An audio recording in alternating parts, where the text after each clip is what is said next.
দেশ জুড়ে বইছে নির্বাচনের জোর হাওয়া। 12ই ফেব্রুয়ারি হবে ত্রয়োদশ জাতীয় সংসদ নির্বাচনের ভোট গ্রহণ। এ নিয়ে কি ভাবছেন সাধারণ মানুষ থেকে শুরু করে আগামীর জনপ্রতিনিধিরা?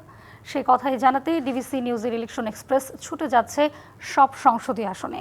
সোমবার সারাদিন ছিল সংসদীয় আসন 263 ও 277, চাঁদপুর 4 ও লক্ষ্মীপুর 4-এ। সিএসআরএম ডিবিসি ইলেকশন এক্সপ্রেস আছে লক্ষ্মীপুর জেলায়। আমি ইসলামী আন্দোলনের কেন্দ্রীয় উপদেষ্টা। আমার রাজনীতি গোটা দেশের জন্য, গোটা দেশ ভুল পথে চলতেছে। বিশেষ করে সবচাইতে বড় সমস্যা হলো ঘুষ এবং দুর্নীতি।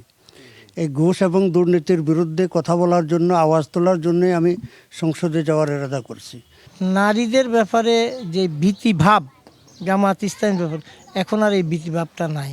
কারণ জামায়াত ইসলামী একটা পরীক্ষিত দল হিসাবে এই দেশের আম জনগণের কাছে, জনগণ থেকে তারা সার্টিফিকেট অলরেডি পেয়ে গেছে।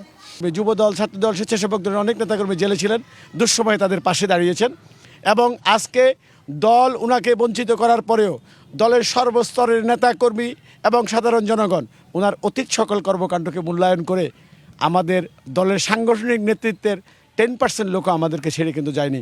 স্বতন্ত্র প্রার্থী আলহাজ এম এ হান্নান সাহেবের পক্ষে, চিংড়ি প্রতীকের পক্ষে তথা ফরিদগঞ্জ উন্নয়নের পক্ষে কিন্তু তারা এখনও আমাদের সাথেই আছেন। ইয়াং জেনারেশন যেটা কি এখন মাদক আক্রান্ত অনেক হয়ে গেছে ফরিদগঞ্জ। তো তার জন্য আমার মনে হয় আমাদের এডুকেশন সিস্টেম এটা একটা ফল্ট, যে একটা এই যে মাদক বিরোধী, যে ছোটোকাল থেকে হাই স্কুল থেকে শুরু করবে, আর ইভেন মিডল স্কুল বয়স 14 থেকে শুরু করবে, কেন মাদক দিয়ে কিভাবে সমাজ থেকে দূরে হয়ে যেতে পারে, কীভাবে হার্মফুল, এগুলো আমরা ঠিক করে আমাদের এডুকেশন সিস্টেমে ঢুকাই নাই, যেটা মাদকের যে প্রপার এডুকেশনটা, কারণ এটা একটা ট্যাবু, এটা নিয়ে কেউ কথা বলতে চায় না। আমার এখানে ফুলুয়া নদীর সংস্কার, আমার নেতা তারেক রহমানের পরিকল্পনা হলো সারা বাংলাদেশে 1,86,000 কিলোমিটার খাল খনন করা হবে।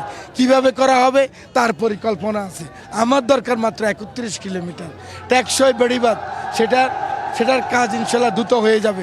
মাদকের বিরুদ্ধে আমাদের জিরো টলারেন্স।